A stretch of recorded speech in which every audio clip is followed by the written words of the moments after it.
Ok, pode começar. Olá a todas e a todos, sejam bem-vindas e bem-vindos ao primeiro Seminário Abel Consciência Negra, organizado pela Escola do Legislativo de Pouso Alegre, da Escola do Parlamento de Dumont e da Escola do Parlamento de Itapevi, e pela Associação Brasileira das Escolas do Legislativo e de Contas, ABEL, com o apoio da Sol Comunicações, que faz a nossa tradução em Libras, Grupo de Pesquisa Humaniza.com e o site jornalístico Imprensa SP e a TV Câmara Pouso Alegre. Para uma rápida saudação, convido a diretora da Escola do Parlamento da Câmara de Dumont, Heloíse de Oliveira. Bom dia a todos. Primeiramente, eu gostaria de falar que é um prazer imenso, a gente ter sido convidado para participar como apoiadores aí desse seminário tão importante.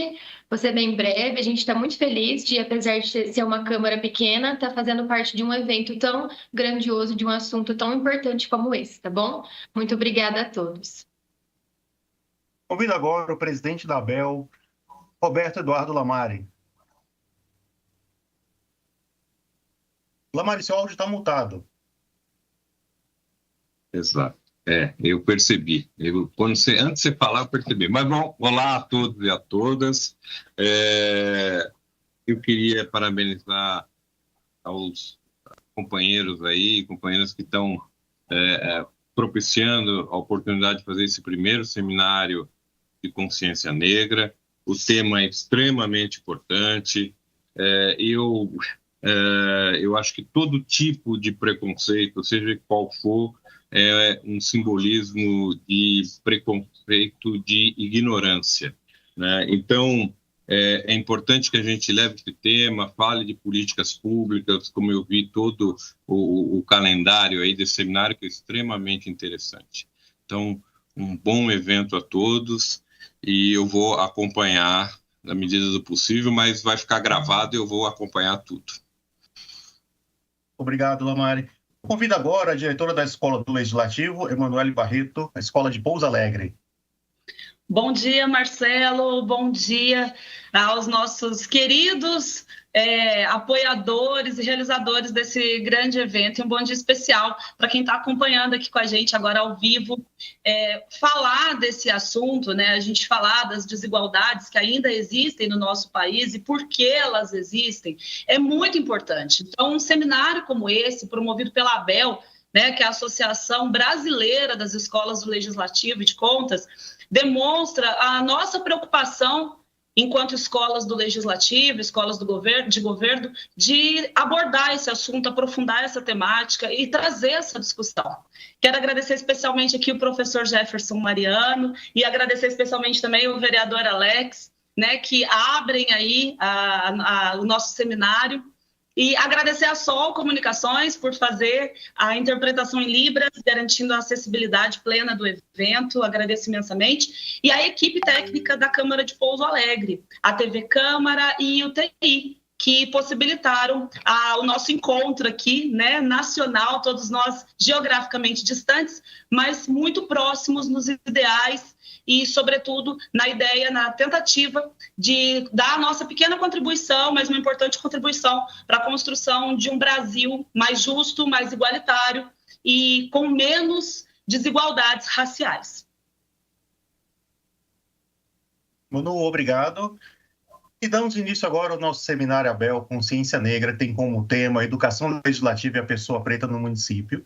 E a primeira palestra é com o nosso professor e analista do IBGE, Jefferson Mariano, que vai trazer exatamente esse raio-x da pessoa preta no município com base nos dados do IBGE. Professor Jefferson, sinta-se à vontade, muito bem-vindo.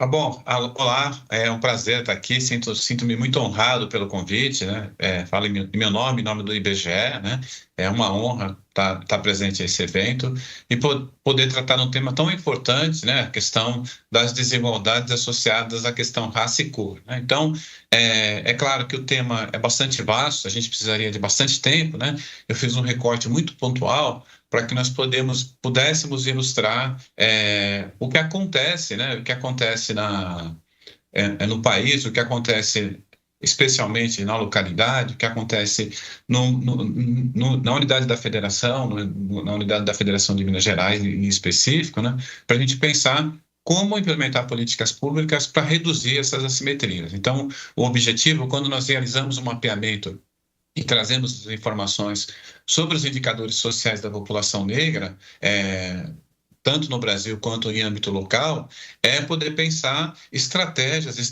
de políticas públicas para reduzir essas assimetrias. Por isso, a grande importância desse evento, a grande importância das escolas de legislativo para sensibilizar, né, os formuladores de políticas públicas, que eu acho que é uma questão extremamente importante. Então, eu vou ser bastante breve e trazendo alguns indicadores que são importantes. E ao final da apresentação eu deixei um contato, como já na apresentação, eu sou analista socioeconômico do IBGE, já estou no IBGE há 23 anos, né? Atuo na área de disseminação de informações, e a gente tem um setor específico de atendimento, não só aos usuários institucionais, né, mas também a população de uma forma geral. Então, todas as pessoas que tiverem dúvidas em relação ao que é produzido no IBGE, concernentes à questão étnico-racial, mas também todas as informações relacionadas aos indicadores sociais que possibilitem implementar políticas públicas, a gente vai estar à disposição, atendemos também a imprensa, então é uma equipe multidisciplinar, e o contato eu deixei ao final. Então, o que eu fiz aqui foi trazer algumas informações importantes que nos ajudem a pensar essa questão. Então, primeira coisa é observar do que a gente está falando. Então, nós estamos falando da população preta e parda no Brasil. Então, para efeitos de classificação racial, no IBGE estabelece a distribuição segundo cinco grupos, né? São brancos, pretos, pardos, amarelos e indígenas. Então, em todas as publicações do IBGE aparecerá essa classificação, né? E aí, evidentemente, a população negra no Brasil, os militantes, tá, sempre realizam essa soma da população preta e mais parda para classificar, para usar essa terminologia, para usar um grupo, a população negra. Só para lembrar, então, o termo não aparece nas estatísticas do IBGE, o termo é negro, né? E aí, para todas as estatísticas, a gente faz essa soma pretos e mais pardos, né? Lembrando que na legislação, né, a legislação que estabeleceu, por exemplo, a política de cotas para ingresso nas universidades federais de 2012, e a legislação, a Lei 12.990 de 2014, que estabeleceu o direito de ingresso no setor público por meio de cotas raciais, né, que é o concurso no qual a gente tem a implementação de cotas raciais também em âmbito federal. Essas duas legislações, elas remetem à classificação do IBGE, sugere que observe-se a classificação do IBGE,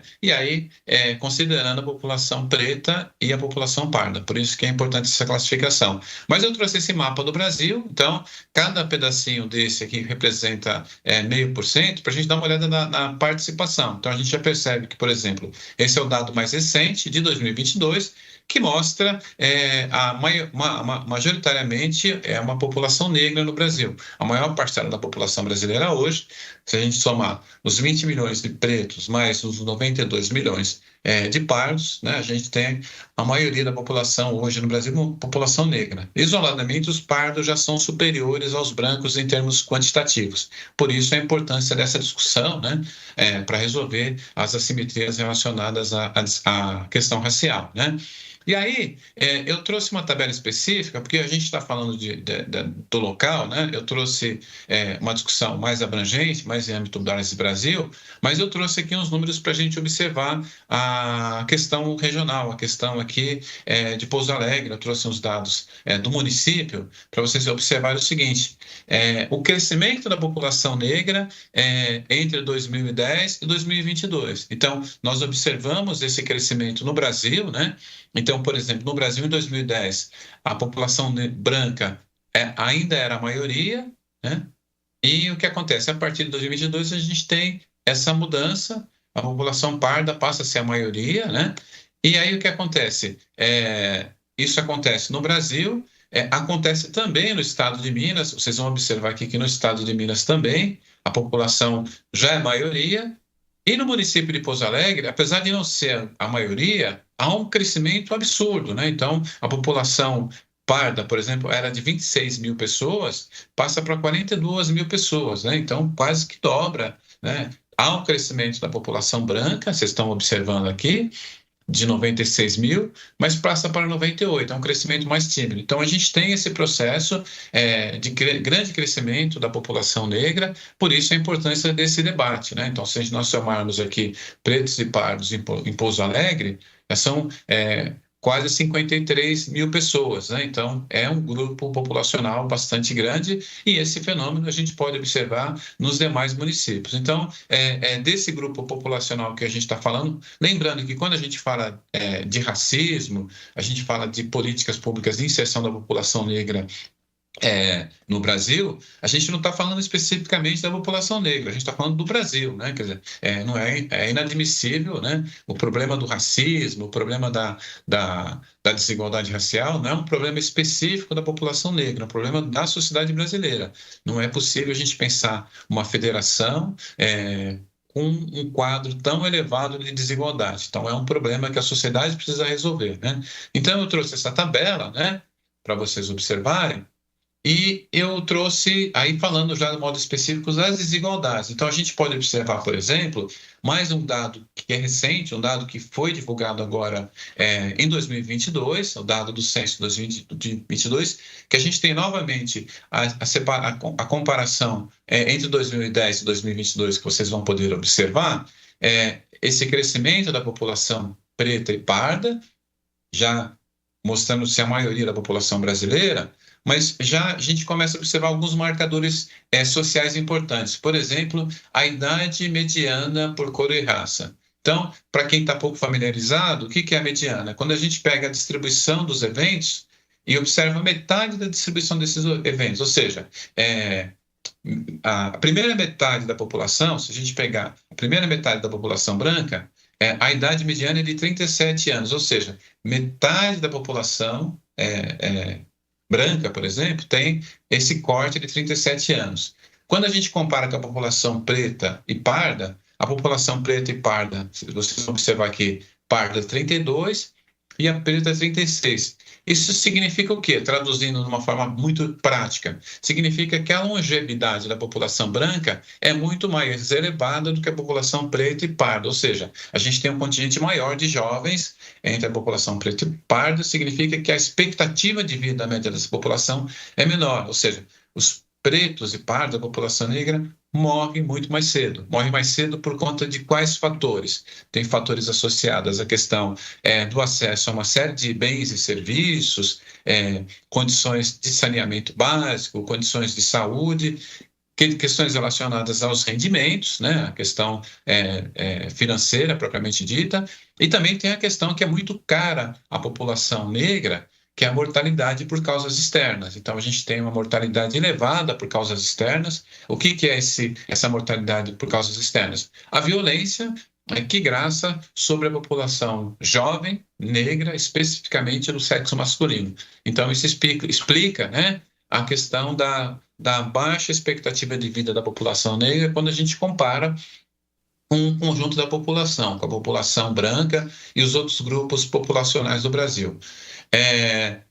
Um outro dado que eu trouxe aqui, que a gente começa a pensar a questão da desigualdade, diz respeito à distribuição da população brasileira nas favelas. Gostaria até de lembrar, né, a todas que estão assistindo, acompanhando esse debate, que amanhã, a partir das 10 da manhã, o IBGE divulga os dados da população em favelas. Então, a gente mudou a terminologia. Até 2010 o nome era população em aglomerados subnormais e agora o nome passa a se chamar população em favela e comunidades urbanas. Então, é uma informação muito nova que vai estar disponível a partir das 10 da manhã. E aí eu trouxe aqui ainda o dado de 2010, mas eu já posso, evidentemente, a gente não posso comentar sobre os números de 2022, né? Os dados saem só na sexta-feira, mas eu já posso adiantar que a gente tem um crescimento da população em favelas, em praticamente todos os grandes centros urbanos, né? E aí o número que vocês observam aqui é exatamente esse. A gente tinha, por exemplo, do total da população branca no Brasil, a gente tinha no total da população, você tem aqui em 2010, de 91 milhões de pessoas no Brasil, a gente tinha 11 milhões de pessoas residindo em favelas. Só que quando a gente começa a fazer a comparação por raça e cor, vocês percebem que, como eu comentei, lá em 2010, a população branca era superior à população negra, à população parda, por exemplo, em números absolutos.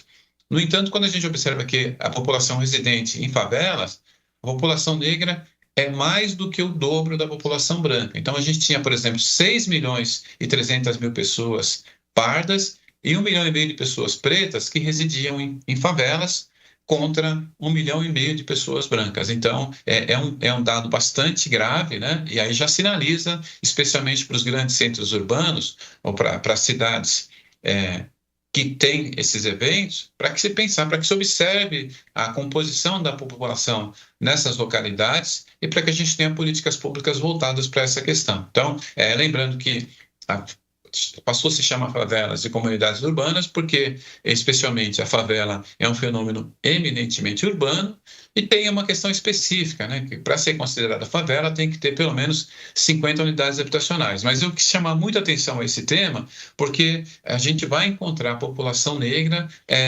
nessas situações. E quando não está em favela, né? Se a gente tirar da situação de favela e observar, por exemplo, a questão das condições de habitação, a gente tem um outro indicador importante que é domicílios inadequados. Então, quem não está morando em favela, por exemplo, está morando em domicílio inadequado, que é um outro indicador bastante complicado. E aí trazer alguns dados que a gente até pode falar que melhoraram, né? Outras informações que melhoraram no Brasil. Eu falei da Lei 12.711 de 2012, que permitiu que se estabelecesse cotas para o ingresso de estudantes negros no ensino superior. Então, essa legislação que foi implementada, ela foi implementada em 2012 e a gente tem dados a partir de 2016, por exemplo, na Pesquisa Nacional por Amostra de Domicílios, que ela já mostra o crescimento da população. A gente teve o crescimento da população negra em universidade, especialmente nas universidades federais. Agora já há praticamente uma igualdade entre a população branca e a população negra.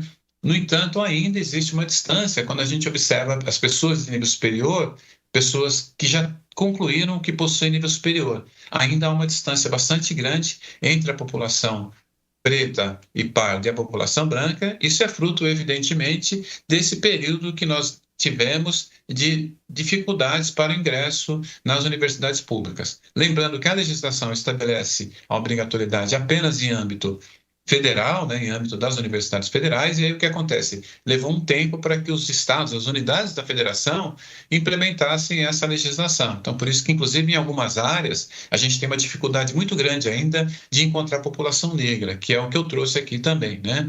Por exemplo, essa tabela aqui que eu trouxe é um dado ainda de 2010, não é o dado de 2022 que ainda vai sair. Mas eu trouxe para chamar a atenção de novo da necessidade da gente implementar políticas públicas para incluir a população negra na estrutura ocupacional do Brasil. Então, nós observamos assim que algumas carreiras a gente praticamente não tem a presença de população negra. Para interpretar aqui, nessa tabela, o que eu construí? Eu construí uma razão da população preta e parda em relação à população branca. O que significa esse número? Então, por exemplo, aqui, juízes desembargadores. Para cada 100 profissionais brancos, nós temos 17 profissionais negros. E assim por diante. Para cada 17 engenheiros químicos, por exemplo, nós temos 100 engenheiros brancos. Então, essa é a proporção. Então, quando o número está inferior a 100, significa que a gente tem esse quadro de desigualdade. Então, vocês vão vendo que aqui esse número ele vai aumentando, né? Mas a gente tem, por exemplo, jornalistas, né?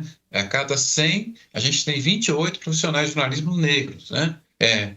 De professores de ensino superior, 35 para 100, e assim vai. Então, na coluna da esquerda, eu coloquei aqueles números, eu selecionei algumas ocupações, que são as ocupações nas quais a gente tem o quadro mais profundo de desigualdade. E na coluna do lado esquerdo, vocês vão observar aqui, o que a gente tem? Perdão, do lado direito, né? Eu sou canhoto, eu sempre Então, na coluna do lado direito, vocês vão observar que a gente tem os números que são superiores a 100, ou seja, vendedores de quiosque, para cada 132 pessoas negras, há 100 pessoas brancas. Vendedor ambulante, né, a proporção é de 150. E assim vai, né? Então, quanto mais precária a atividade, ajudantes de obras civis, 214 para cada 100 pessoas brancas. Então, o que explica isso? Uma questão de falta de oportunidade para a população negra na inserção de carreiras nobres. E aí, é claro, há alguns fatores, o fator de formação, ele acaba ajudando, né? Acaba fazendo com que a população negra não consiga ter acesso a essas possibilidades, mas há, evidentemente, outros fatores, outros elementos que eu tenho certeza que ao longo desses debates serão explorados, né? Então, eu quis trazer, esse é o dado de 2010, e aí o que acontece? A gente tem informações mais recentes, né? Eu peguei, por exemplo, o dado do rendimento, tem uma correçãozinha ali, é rendimento, né? Só corrigir o título, né? Eu peguei o rendimento médio mensal, segundo o Racicor, né? Então, se nós pegarmos o rendimento mensal nos últimos 10 anos, então é uma comparação de 10 anos, entre 2023 e 2014, vocês vão observar que a gente continua tendo a desigualdade. O rendimento subiu muito pouco nesse período, a gente está falando de um período de crise, mas também subiu pouco entre a população preta e entre a população parda, no entanto, a diferença continua, né? Então, é bastante grande a diferença, que esse rendimento é em reais, né?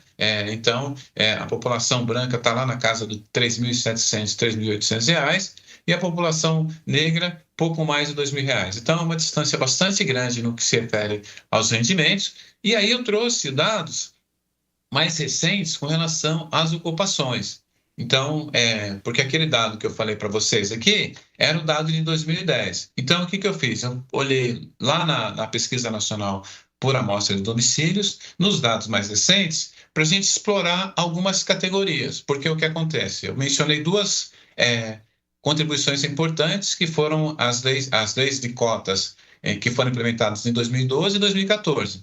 E aí seria interessante observar o impacto dessas leis, ou seja, elas contribuíram para que nós tivéssemos, por exemplo, uma mudança de perfil na inserção da população negra. O que a gente pode observar na PNAD, nessa pesquisa que eu estou mencionando, é que teve mudança, mas a mudança ainda é bastante tímida. Então, por exemplo, a primeira categoria de diretores e gerentes, se nós observarmos aqui no gráfico, na verdade houve um crescimento, né? Então tem um crescimento, uma maior participação de diretores e gerentes, mas ainda é um crescimento bastante tímido, né? Assim como em carreiras intelectuais, a gente tem esse crescimento. Então, houve o aumento, mas, por outro lado, a gente observa que também lá embaixo, né, nas ocupações elementares, nas ocupações, a gente também tem um crescimento da população negra. Então, a gente tem um crescimento na população negra nas atividades consideradas nobres, né? Mas os trabalhadores, por exemplo, em ocupações alimentares, os trabalhadores ligados à atividade de comércio e serviços, que têm por padrão rendimentos menores, a gente também observa o crescimento da população negra. Então, o que acontece? Seria necessário a gente pensar algumas estratégias para aumentar a participação da população negra nesses grupos. E aí eu observei um outro dado aqui, que é a questão da posição da ocupação, que uma coisa é a ocupação propriamente dita, que é bem detalhado, e outra coisa é a posição da ocupação, ou seja, onde a população negra está inserida, né? Se está trabalhando no setor privado com carteira assinada, sem carteira, no setor público, se é conta própria. Então, o que a gente tem, por exemplo, no setor organizado da economia, que são os trabalhadores do setor privado com carteira assinada, que é essa última barrinha aqui de baixo, o que a gente percebe? A gente teve uma queda na participação da população negra. Tem queda de trabalhadores com carteira assinada, geral na economia brasileira, mas a queda foi maior entre a população negra. Aí a gente tem a queda da população negra também no setor privado sem carteira, mas um dado que a gente até pode destacar é que cai a participação da população negra nos trabalhos domésticos, tanto com carteira assinada como sem carteira. Mas observem, é mais do que 60%, ou seja, ainda a gente tem esse estigma, ou seja, os trabalhos domésticos, as ocupações domésticas são destinadas à população negra na sociedade brasileira. Então, isso ainda é um problema. E lá na frente, lá em cima, se nós observarmos, por outro lado, empregadores, ou seja, pessoas que têm empresas, que empregam pessoas. O que a gente tem? Uma queda significativa da população negra, que é a que eu destaquei aí em cima. Por outro lado, aumentou também a participação de trabalhadores negros como conta própria. O que é conta própria? Aquela pessoa que trabalha sozinha ou com sócio e não emprega ninguém. Esses são os autônomos, né? As inúmeras possibilidades que se desenvolvem na economia das pessoas que não têm condições de arrumar emprego. Então, esse é o conta própria. Aumentou a participação aí da população negra. Isso significa o quê? Que a gente tem um aumento da precarização, da inserção da população negra no mercado de trabalho. Isso especialmente considerando o setor privado. De modo específico, no setor público, eu observei o seguinte: a gente tem um aumento da população negra no setor público, na administração pública em âmbito federal, né? Especificamente em âmbito federal, por causa da legislação de 2014. Então, aumentou, né, a presença de pessoas negras. Nos outros grupos, por exemplo, nos estados, eu não observei esse fenômeno. Nos estados, na verdade, caiu. Aumentou a proporção de pessoas negras no setor público federal, mas não mudou a configuração com relação à ocupação de cargos de liderança, cargos de chefia, cargos de direção. Isso ainda continua muito engessado, né? Então, a gente tem uma dificuldade ainda de fazer com que a população negra efetivamente participe do processo de tomada de decisão.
Então, esses dados eles serão divulgados a partir do próximo ano. Então, a partir do início de 2025, a gente começa a ter um conjunto muito grande de informações. E aí, para o gestor, né, para o gestor em âmbito local, para o formulador de políticas públicas, será bastante importante ficar atento para esses dados, porque esses dados vão permitir que ocorra um mapeamento no município, que se observe com muito detalhe como a população negra está distribuída e quais serviços estão ou não disponíveis para essa população. Então, por exemplo, a questão da escola, a questão das características urbanísticas do entorno, a questão da renda, população com ou sem deficiência e a própria questão da longevidade, como eu mencionei. Então, há um conjunto muito grande de informações que estão sendo preparadas, estão sendo produzidas pelo IBGE, e eu tenho certeza que num período muito breve, as pessoas vão ter acesso a essas informações, né? Então, para concluir, né, eu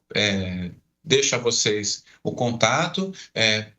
Assim que sair, né, eu recomendo que vocês consultem, mas novamente, como eu já falei, a partir de amanhã, sexta-feira, a gente já tem esse primeiro conjunto grande de informações, que é a distribuição da população por favela em todos os municípios, e a partir daí a gente passa a ter uma sequência bastante atualizada de informações sobre o município, que eu tenho certeza que deve contribuir para a formulação de políticas públicas, e pensando no caso do município, né, dos cidadãos, da população, para que a população tenha conhecimento da realidade para o exercício da cidadania. Então, acho que esse é um elemento importante. Mais uma vez, agradeço muito a oportunidade e coloco-me à disposição do grupo. Professor Jefferson, a Escola do Parlamento de Pouso Alegre, as demais escolas e a ABEL, que agradece muito a sua participação, que são dados preciosos que no município a gente precisa muito para poder pensar e repensar essas políticas públicas locais. Então, que de fato a pessoa mora no município, a gente precisa estar munido dessas informações, e o que o senhor apresentou para a gente são caminhos para poder pensar essas políticas públicas e outras ações. Agradeço mais uma vez a sua participação. Sei que a agenda do professor está corrida, e em breve entraremos em contato de novo para futuras ações aqui na ABEL. E muito obrigado mais uma vez. Até logo. Um grande abraço a todos e a todas.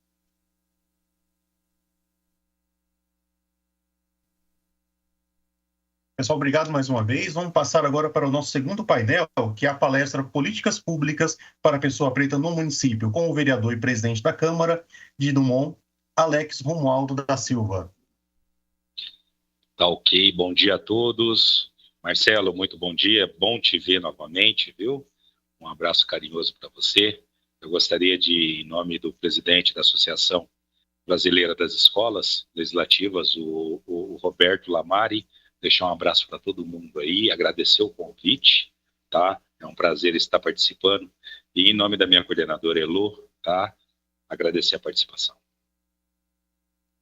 Bom, para mim foi uma honra, né? Desde já, a gente ter a participação do professor Dr. Jefferson Mariano, a gente sabe da competência do mesmo, que ajudou a gente aí com dados do IBGE a estar trazendo, né, números referentes à população preta, né? Quando a gente fala população preta, a gente tem que deixar bem desenhado, bem caracterizado, que a gente está falando da população parda, tá? Da população preta, tá? Muitas pessoas ainda usam o termo negro, né? Que também não vejo nenhum problema, mas a gente, atualizando os dados, a gente vem para a questão da população preta e parda no Brasil. Tá? O professor Jefferson trouxe alguns dados muito importantes para a gente, quando a gente fala, né, de políticas públicas para a população preta, para a população parda, a gente abre um leque muito grande. Né? É um leque que afeta diretamente a população. Quando a gente fala de políticas públicas no município, a gente envolve diretamente a questão da educação, a questão da saúde, né? A questão da cultura, que quando a gente olha para a população preta e parda no país, a gente sabe que a cultura tem um peso muito grande. Né? E também a gente não pode deixar de falar na esfera social, tá? Que eu diria e junto com educação e saúde são as principais esferas aí.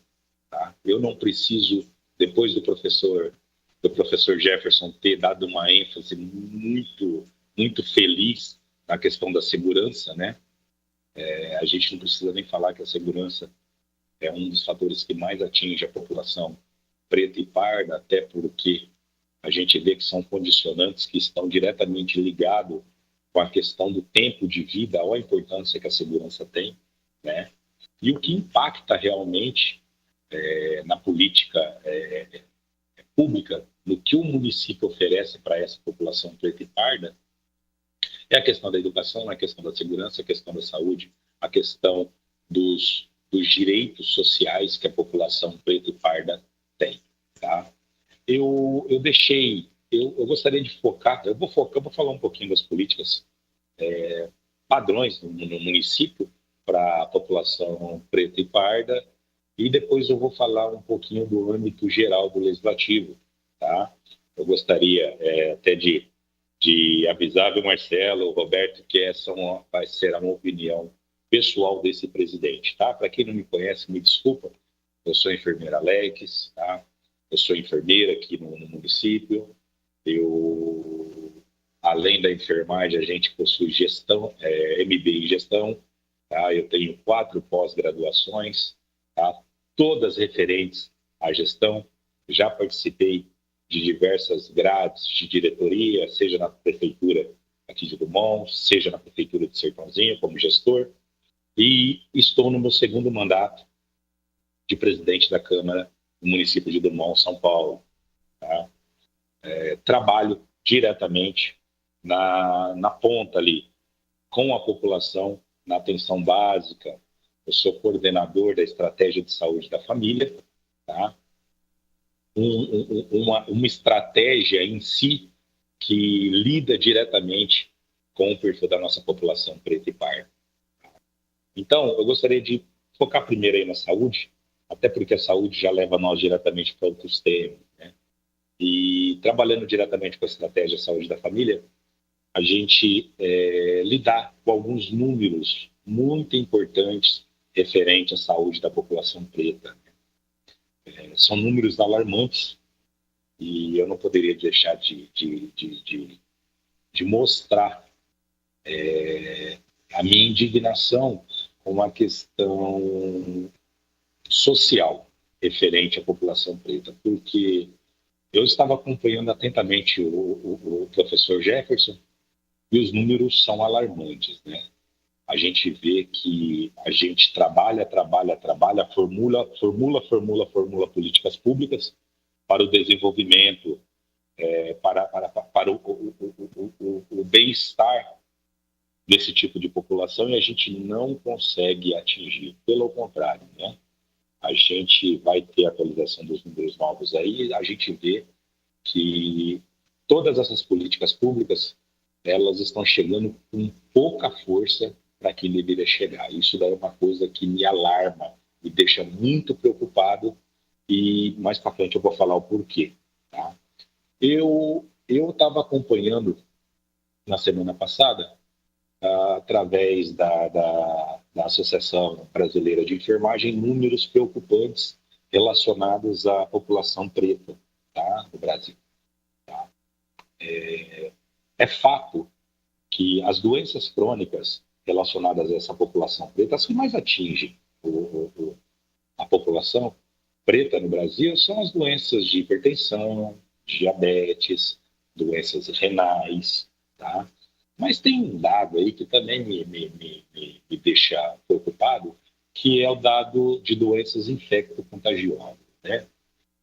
Para quem não sabe, tuberculose, hanseníase, HIV, DSTs e assim por diante, são doenças contagiosas que também afetam, na sua grande maioria, a população preta. Tá? E aí, é aquilo que eu falo, é uma característica social do nosso país, do Brasil. Tá? Quando a gente fala da população preta, a gente tem que ir lá atrás, né? A gente tem que ver como foi a questão da colonização, depois da colonização, como foi a questão da alforria em si, né? Como que foi a questão das políticas públicas na época de inserção dessa população preta nas políticas socioeconômicas, da inserção dessa população preta nas camadas de poder, nas camadas de decisão. E a gente fala e constata, o professor Jefferson veio com números atualizados, que nós estamos sendo falhos, né, nessas políticas aí, porque a gente gasta muito e produz pouco, né? Não está chegando, de fato, na ponta, né, na onde deveria chegar toda essa formulação, todas essas políticas para melhorar a vida das pessoas, as pessoas pretas e pardas do Brasil. Isso daí é um fato constatado agora nesses números de saúde aí, que a gente acaba de saber através da Associação Brasileira de Enfermagem. É a população que mais se contamina com HIV, é a população que mais adoece por causa da tuberculose, por causa da hanseníase. Isso daí é por causa de uma característica, diversos fatores aprofundados aí, que a gente sabe, esse seminário vai contar com doutores e professores que vão poder estar se aprofundando nesse assunto. Tá? Mas isso é triste, é um sinal de alerta, tá, para o Brasil, até porque a gente, acabei de falar, a Estratégia de Saúde da Família é um plano de saúde, é uma ação de saúde muito benéfica, né, para uma população, porque ela atende, a estratégia ela atende um determinado número de pessoas, um determinado ponto do município, e qual que é o objetivo? Estar mais próximo da população, estar ao lado da população. É fazer com que a pessoa, muitas vezes, não tenha que sair de casa para resolver um problema de saúde, é estar dentro da casa da pessoa. E é um baita de um programa, tá, que diminui as diferenças sociais. Isso é um dado muito importante que a gente tem que colocar, mas que também, tá, nos chama atenção para esses números aí referentes à saúde populacional, principalmente da população preta, né? Os pretos, nós, pardos, pretos e pardos, continuamos, tá, ali, ó, no topo da tabela, quando o assunto é a questão da infecção por doenças contagiosas, morte por doenças crônicas. Isso ainda é muito preocupante, tá? No campo da educação, quando a gente fala de políticas públicas para o município, a questão da educação é uma questão também que mexe muito comigo, porque como legislador e presidente da Câmara, a gente tem que ter um olhar muito apurado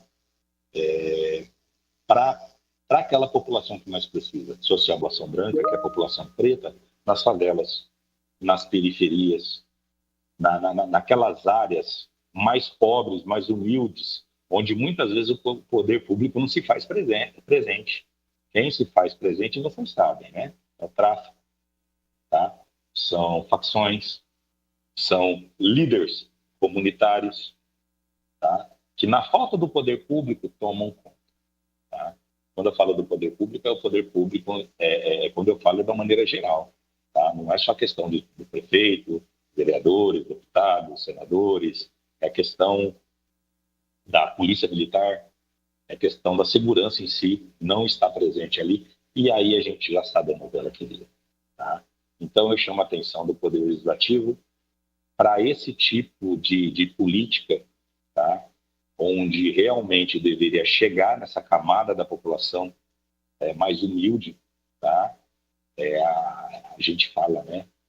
A, B, C, D e E, é a população E ali, que deveria receber essa atenção e, infelizmente, não recebe. Tá? A questão cultural, eu gostaria de falar um pouquinho da questão cultural, né? No município, porque merece a nossa atenção. Nós vimos, aí o professor foi bem enfático em falar, que a população preta e parda no Brasil, ela já é a maior. Né? A população branca, em 2010, tinha um número maior, Agora, os números novos aí já remetem, tá? Ou seja, deveria ter um poder, socialmente falando, maior, né? E quando a gente fala de população preta e parda, fala de religião, a gente vem de crenças, costumes, tá? A gente nos remete, né, aos ancestrais, à população africana, que é predominante, né? A cultura afro, ela é predominante no Brasil e tem uma ancestralidade muito forte também aqui no país. E muitas vezes os municípios têm muita dificuldade de aprovar políticas públicas para esse tipo, para esse tipo de religião, para esse tipo de parcela da população. É muito difícil você aprovar uma política pública. Vou dar um exemplo, tá? Aqui no nosso município, eu sou autor da lei, junto com um amigo meu vereador, do Dia do Nordestino, uma homenagem a Luiz Gonzaga no nosso município, onde nos remete a toda a população nordestina do nosso país, que, em sua grande predominância, é preta e parda. Tá? Depois de muitos anos, a gente conseguiu aprovar o Dia do Nordestino em nosso município. Eu estou citando o nosso município, mas eu falo de uma maneira legislativa, falo de uma maneira geral. Tá? As dificuldades que o legislativo tem, muitas vezes também por falta de conhecimento, por falta de ter o preto e o pardo inserido ali no legislativo, falta de força mesmo política, tá? E acarreta desse déficit, né, de atendimento a esse perfil de população, tá?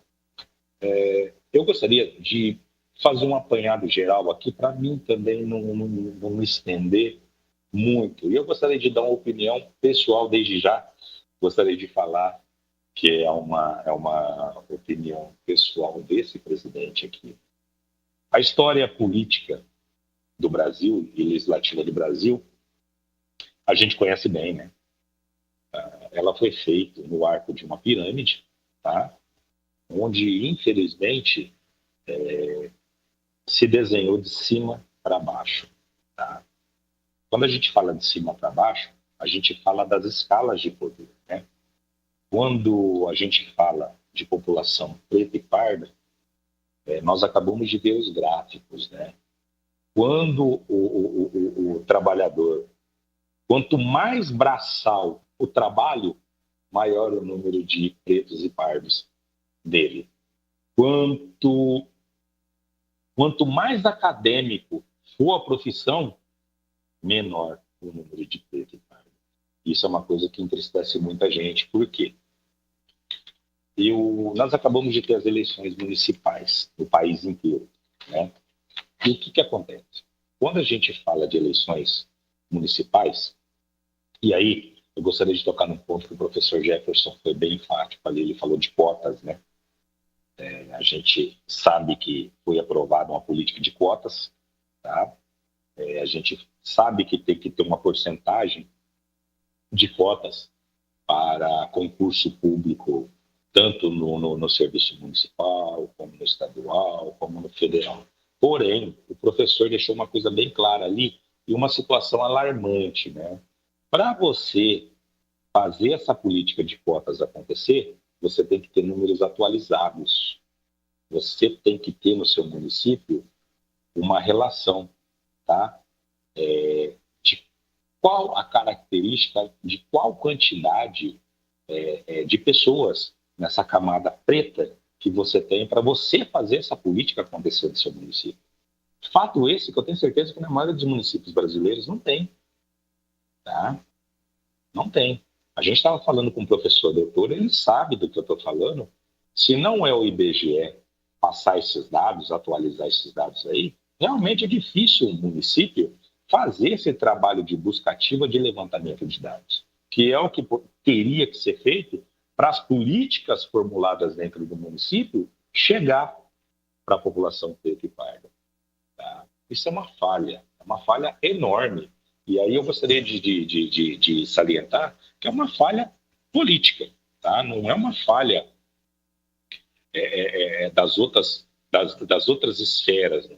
Politicamente, o Brasil ele é omisso com a população preta e parda, infelizmente.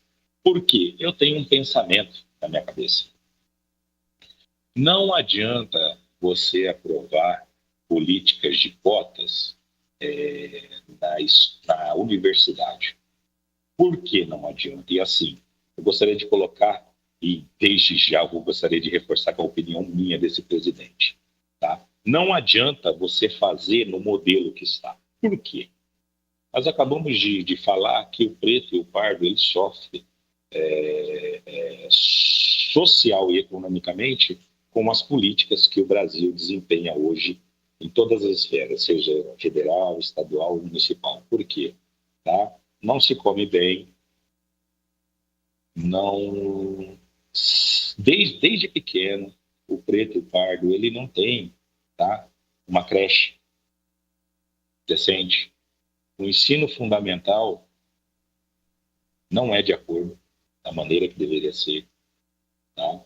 A gente vem para o ensino médio, infelizmente também, a gente sofre no ensino médio. Aí me vem nós, a classe política, a classe legislativa, que é quem formula as leis, e simplesmente me coloca uma cota lá na universidade para o fulano, para inserir o fulano no mercado de trabalho. Não vai dar certo. Não vai dar certo porque eu acabei de falar da questão da pirâmide.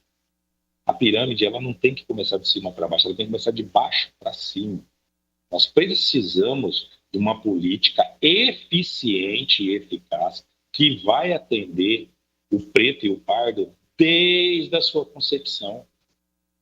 Essa mãe ela tem que ter condições de amamentar o seu filho, ela tem que ter condições de cuidar dessa criança, ela tem que ter condições de inserir essa criança na creche. Essa creche tem que ser uma creche que tenha condição de acolher, de proteger essa criança, para depois inseri-la no ensino fundamental. E esse ensino fundamental, ele precisa dar condições para essa criança preta, para essa criança parda, realmente chegar no ensino médio. Tá? O ensino médio e o ensino fundamental, ele precisa ser fortalecido no Brasil. E aí, por que não também não colocar essa questão da cota ali? Por que não ter cota nas creches? Por que não ter cota no ensino fundamental particular? Por que não ter cota no ensino médio particular? Somente na universidade. A gente sabe que grande parte dessa população preta e parda que chega à universidade, grande parte, muitas vezes não conseguem nem trabalho pós-universidade. Por quê? A gente acabei de falar. Essa falha na formulação das políticas que atende esse perfil de população. Não adianta, nós vamos compensar a população preta e parda porque foram escravos por tantos anos e é aquela conversa fiada que a gente sabe que não vai chegar a lugar nenhum. O preto e o pardo, ele precisa estar inserido nas camadas de poder do Brasil. E quando eu falo de camada de poder do Brasil, eu falo fazendo uma crítica para os formuladores de política, fazendo uma crítica para nós políticos do legislativo. Tá? Enquanto a gente não tiver número suficiente de pretos e pardos inseridos no poder judiciário, e aí eu não vou falar só a questão de desembargadores, juízes, né? Nós vamos falar de uma maneira geral. Tá? O judiciário é muito grande, é o maior leque do serviço público. E nós precisamos ter uma fatia muito maior do que nós temos hoje, tá? Para as políticas públicas do judiciário acontecer. E aí sim, essa formulação de leis, tá? Para a população preta e parda chegar em quem mais precisa. Quando a gente dá uma olhadinha para a Câmara dos Deputados Federais, aí é estarrecedor. Ah, mas lá na Câmara, a política, dá lá a política de cotas para preto e pardo, tem um X do valor do fundo partidário. Não funciona. Na prática, não acontece. Se acontecesse pelo menos isso, de dar um suporte financeiro a preto e pardo para que ele possa concorrer a uma eleição, se acontecesse, nós teríamos números maiores. E não é isso que acontece. Ou seja, essa política aí, ela não funciona, porque ela não consegue atingir na ponta o seu objetivo, que é fazer com que a gente tenha congressistas pretos e pardos lá no campo de inserção de poder, lá no campo de inserção de formulação de leis, que é onde, com certeza, tá, serão discutidas as melhores propostas e, com certeza, a população preta e parda vai ser ouvida. A gente não consegue ser ouvido aonde deveria. Acabei de falar do Poder Judiciário, acabei de falar da Câmara dos Deputados Federais, tá? Um númerozinho prático para vocês verem que é isso que eu estou falando. Que eu estou falando é uma realidade, né? Dos 500 e poucos deputados lá, 411, isso são dados de 2022, são brancos. 100 e poucos ali, pretos e pardos. E uma curiosidade para vocês, tá? E aí a gente fala, né? Quem não tem cão, caça com gato. Quando a gente vê uma sessão legislativa, principalmente na Câmara dos Deputados, a gente vê deputados congressistas pretos e pardos. E uma curiosidade que, desde quando eu entrei no campo político, eu percebo, eles são verdadeiros artistas ali. Alguns usam chapéu, com cores, né? Alguns usam paletós.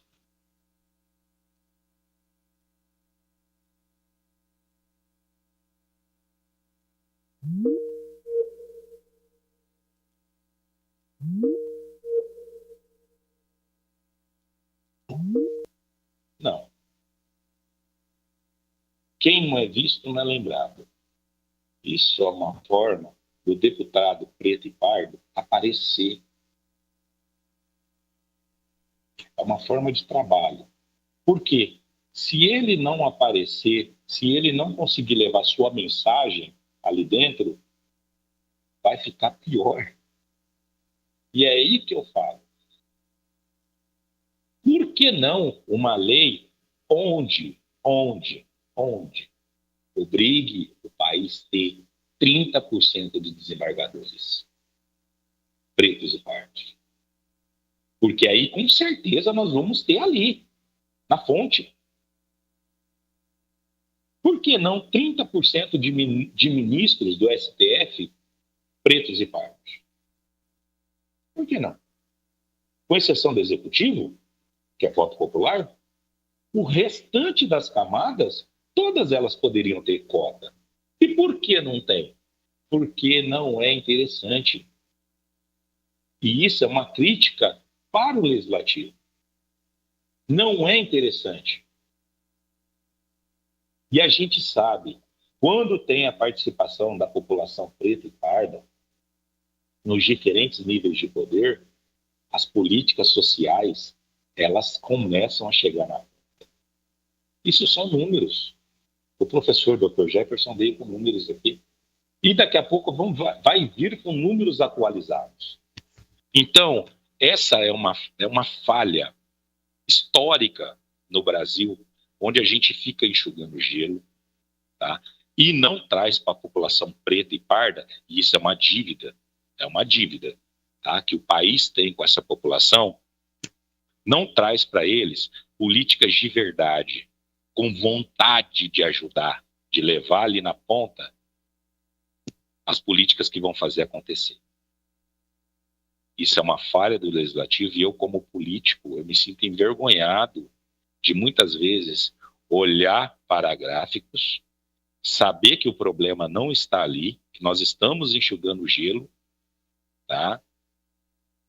Que precisa de vontade popular para fazer acontecer. E eu não poderia, em hipótese nenhuma, nesse seminário da ABEL, tá? Falando sobre políticas municipais para a população preta e parda, me abster de falar o que eu penso. Eu, enquanto legislador, enquanto presidente, eu luto contra isso. Eu vou dar um exemplo aqui. Eu sou o único preto e pardo da Câmara Municipal daqui. Então, eu acho que teríamos que rever o sistema, tá?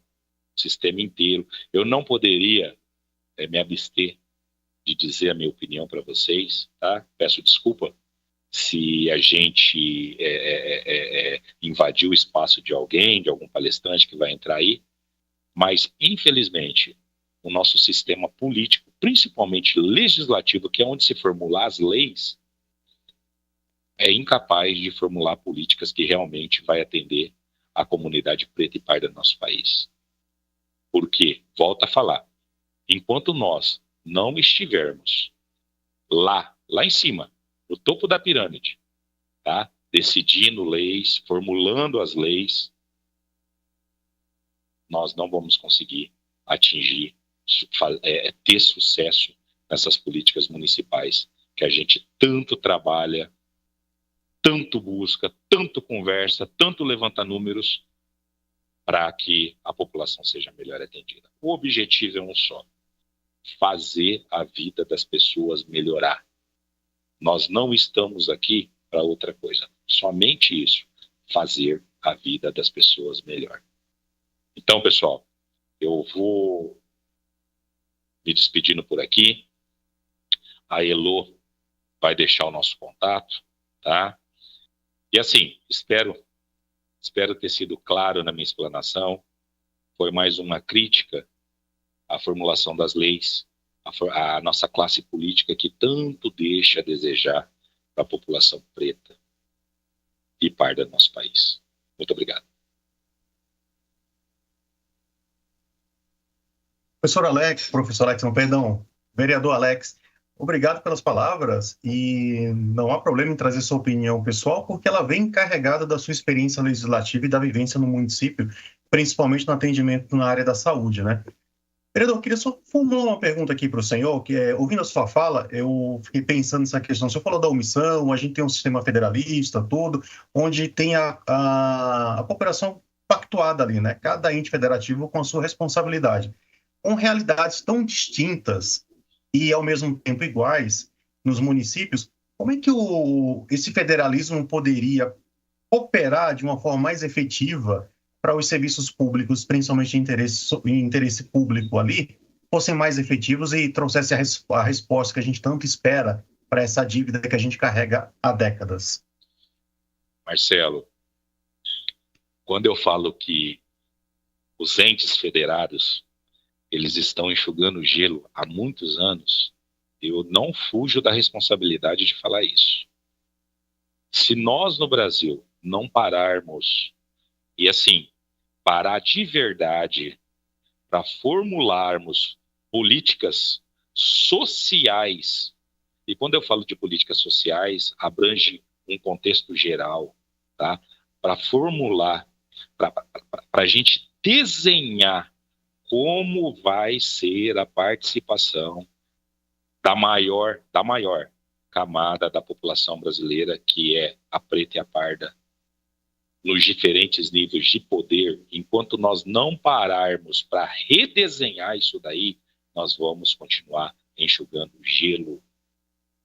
Porque todo mundo sabe que para alguns políticos que estão lá em cima mandando, tá, não é interessante ter uma população que tem uma educação privilegiada. A gente sabe que se a gente não tiver socialmente falando, uma população dependendo do BPC, do Bolsa Família, não é interessante para o político que quer deixar essa população alienada. E eu já falo de uma maneira bem clara, Marcelo, porque eu sou político. Eu não tenho rabo preso com ninguém. E eu aqui não vou no seminário da Associação Brasileira de Escolas de Legislativo fugir da minha responsabilidade e dizer que nós precisamos urgentemente, e quando eu falo nós, é em todas as esferas, federais, estaduais e municipais, urgentemente rever esse modelo de gestão. Nós precisamos incluir, e quando eu falo em incluir, tá? Não tenho vergonha nenhuma de repente, vir de cima para baixo, seja por cota, eu não sei qual nome que vão inventar, mas nós precisamos de ter mais pretos e pardos nas linhas de tomada de decisão, seja na esfera federal, estadual ou municipal, porque senão nós vamos ficar enxugando o gelo. Aquela política que a gente lê, eu vou falar de mim um pouquinho, porque a gente é especialista em saúde. Se você pegar a Constituição de 88, ler o SUS, cara, não existe projeto de saúde no mundo mais bonito que o Sistema Único de Saúde do Brasil. Não existe. Porém, a gente vê que ele é muito falho em diversas esferas. E aí não tem como o poder municipal querer se mexer sem o poder estadual também fazer sua parte. E o governo federal. Não existe, fica tudo amarrado. Então, nós no Brasil, nós precisamos urgentemente rever as diferentes políticas, tá? Porque senão, todos esses projetos, todas essas leis, elas não vão ter efeito prático na população preta e na população parda. Essa é a minha opinião. E assim, os números são alarmantes. O professor Jefferson acabou de trazer para a gente aí. Eu fiquei estarrecido com os números atuais, tá? A gente sabe que a população preta e parda, ela ocupa na sua grande maioria, os níveis de trabalho, sempre ali, D e E, tá? Empregado doméstico, quebrador de pedra, entregador de pizza, tá? Quando a gente sobe a pirâmide, vai lá, desembargador e juiz, você viu a grande diferença e aí você consegue entender o que eu estou falando. Nós precisamos urgentemente reformular toda essa política referente à população preta e parda. Eu estou pegando um outro gancho aqui nessa resposta que o senhor trouxe. O senhor fala muito dessa representação, né? A gente tem meios da representação que é a eleitoral, a gente acabou de sair de uma eleição, onde o cidadão lá apto para votar escolhe seus representantes no Executivo e no Legislativo, e a gente olha que em 2020, naquela eleição municipal, a deputada federal do Rio de Janeiro, Benedita da Silva, ela consultou o Superior Tribunal Eleitoral e o STF sobre a destinação de cota partidária para o candidato pessoa preta, homem e mulher, e a destinação de recurso e participação no horário na propaganda eleitoral. Como é que o senhor vê esse avanço dessa lei de cotas? Ela ainda não é ideal, porque a gente sabe que teve problemas dos partidos cumprirem, atenderem, falava que estava muito em cima, porque era 2020, no ano do pleito, não tinha como administrar tudo dessa forma. Só que a gente já teve uma outra eleição municipal, acabamos de sair dela. O senhor vê que houve esse avanço e, complementando ainda mais nessa questão da representação, a gente teve essa corrente aí com hashtag tudo nas redes sociais, das pessoas cobrando o presidente Lula para a indicação de uma ministra preta por STF. Lembrando que o último representante preto no STF foi o Joaquim Barbosa, que se aposentou não tem muito tempo, ali pelo finalzinho da Lava Jato, do escândalo do Mensalão, tudo. Como é que o senhor vê essa manifestação popular para cobrar um presidente da República por uma indicação e a lei de cotas pleiteada pela deputada Benedita da Silva com o resultado dessa última eleição agora de 2024? Marcelo, você tocou num assunto, eu falei um pouquinho sobre esse tema, né, da lei de cotas aí.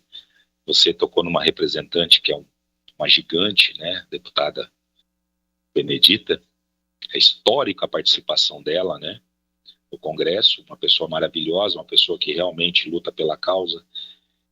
E aquilo, eu já li artigos da deputada falando sobre isso, e ela tem o mesmo entendimento meu, né, a respeito de cotas, né?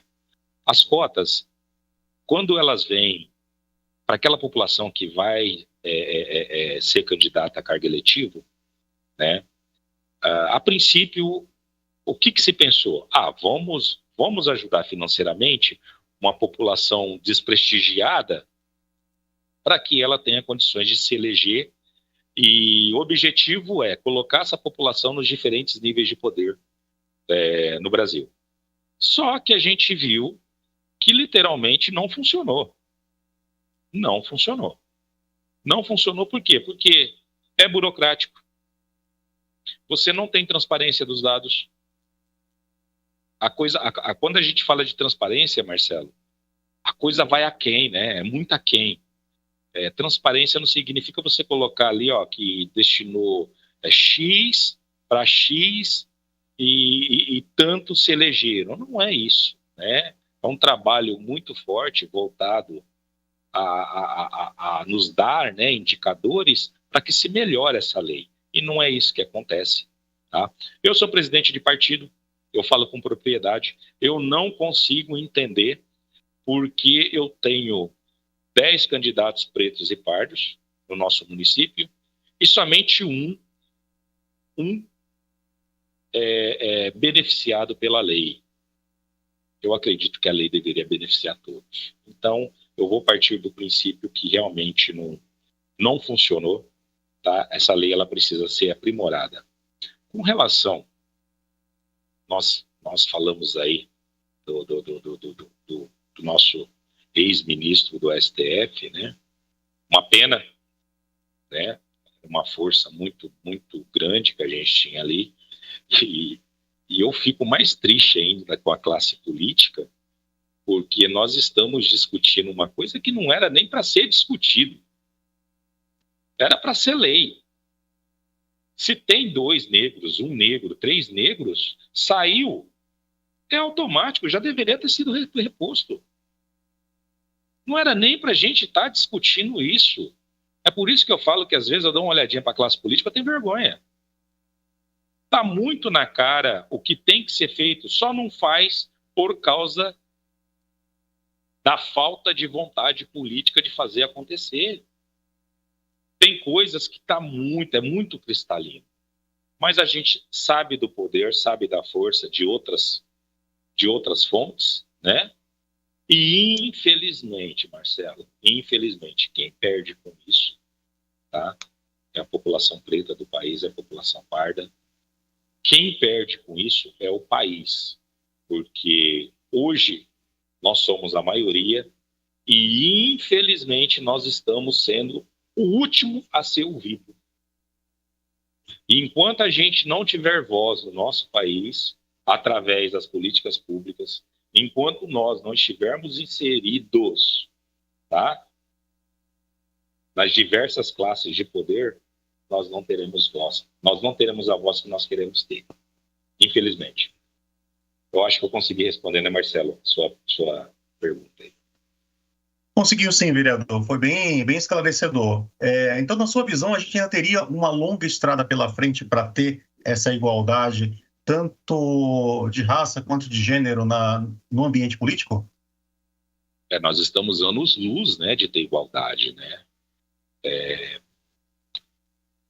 Dá muito medo ainda a gente ver algumas classes sociais, quando a gente fala de classe de gênero, né? O que acontece? É muito triste para um país do tamanho do nosso, com a economia que a gente tem, a gente ainda vendo relatos de que, para determinada classe social ser ouvida, ter que partir para a violência. Isso ainda acontece no nosso país, infelizmente. E violências quando a gente fala de violência, a gente fala das diversas formas de violência, né? E isso nos deixa muito alertas, tá? Nós estamos vendo aí o mundo passando por um período de turbulência, nós temos aí 2, 3 guerras acontecendo no mundo, nós temos aí uma divisão sendo exercida por uma fala, né? Por um domínio de fala, de mídia social. Hoje, muitas pessoas são influenciadas por essa mídia, tá?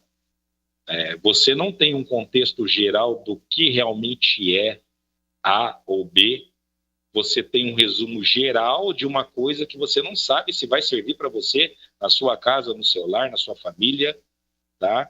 E você vê jovens, pessoas que daqui a pouco serão formadores de opinião, seguindo esse mesmo contexto, sem uma abordagem mais clara, sem um estudo, sem informações claras que possibilitem essas pessoas que amanhã vão estar aí, ó, ditando leis aí, ó, fazer uma diferenciação. A coisa tá muito superficial.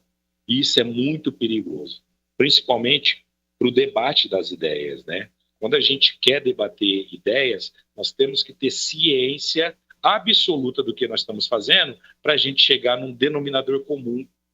Isso é a política verdadeira, né? O debate das ideias, tá? Consenso, com construção, com divergências de opiniões para se chegar no meio termo. E nós estamos, eu sinto que não só o Brasil, mas o mundo está passando por um período onde nós estamos ficando muito afastados disso daí. Vereador, obrigado pela resposta. De fato, a gente tem um ambiente um pouco hostil, tanto no físico quanto no digital, para se debater e chegar em um denominador comum ali nesse ambiente democrático que a gente tem. Porque a democracia, de fato, é isso, é o diálogo. E a gente dialogando aqui no seminário, a gente possibilita mais reflexão, principalmente sobre essa causa da consciência negra no Brasil e nos municípios. Vereador, gostaria de complementar com mais alguma informação? Marcelo, eu gostaria de fazer uma observação. Nós estamos passando por um período onde parte da mídia está dominando a fala. A informação está chegando nos celulares, está chegando no dia a dia. Você liga o rádio, eles estão batendo nessas informações. E é aquilo, né? É Marcelo, aquela velha frase que o vovô e a vovó sempre falaram para nós, né? Algumas distorções, se elas forem faladas muitas vezes, infelizmente, elas se tornam uma realidade e passam a ser seguidas. Por isso, a gente gostaria de abrir o olho, principalmente dos pais e mães, tá? Para que se atentem a todo tipo de informação que chega para o seu filho. Seja na escola, seja com os amigos, seja principalmente nas redes sociais. Tá? Rede social, eu não gostaria de falar isso, mas eu vou falar porque está partindo muito rapidamente para isso. Alguns donos das redes sociais já estão levantando a mão. Alguns donos dessas opiniões já têm nome e sobrenome, e nós temos que nos atentar para isso. Principalmente no campo político, que é quem fomenta, quem dita as leis, tá? E principalmente também no campo familiar, porque isso interfere ali, ó, dentro de casa, no comportamento na escola, no comportamento com o pai, com a mãe, com o avô, com o irmão, tá? Então, é um alerta que eu gostaria de fazer, aproveitar o seminário que tem um alcance enorme, tá? Para fazer esse alerta e abrir o olho dos políticos no nosso país. Nós precisamos urgentemente parar de enxugar gelo. Nós precisamos fazer com que a participação popular, e quando a gente fala de participação popular, ela tem que ser efetiva e não existe maneira de ser efetivo sem a presença deles nos diferentes graus de poder do nosso município. Obrigado, Vereador, sua fala vai ao encontro do que as pessoas que trabalham com educomunicação comentam.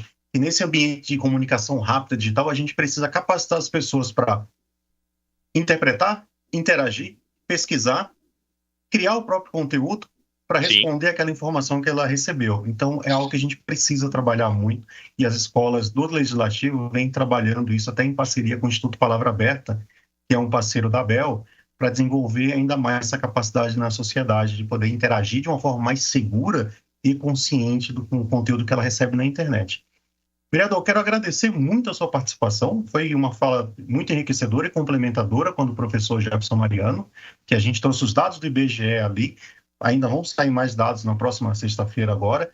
E essa visão da experiência legislativa no município de como pensar toda essa política pública baseada em dados e evidências, né? E o quanto que a gente precisa avançar ainda para ter uma representatividade mais igualitária dentro dos poderes públicos, sejam eles executivo, legislativo e os no âmbito federal, que são os cargos indicados no Poder Judiciário. São falas muito pertinentes. Queria saber se o vereador quer fazer mais alguma complementação. Eu gostaria de agradecer o convite para participar, tá? Em nome da minha coordenadora Elô, tá sempre, o que eu sempre falo para ela temos que estar presente em todos os blocos, tá? Onde formos convidados para estar, onde ter a possibilidade de estarmos, a gente vai estar.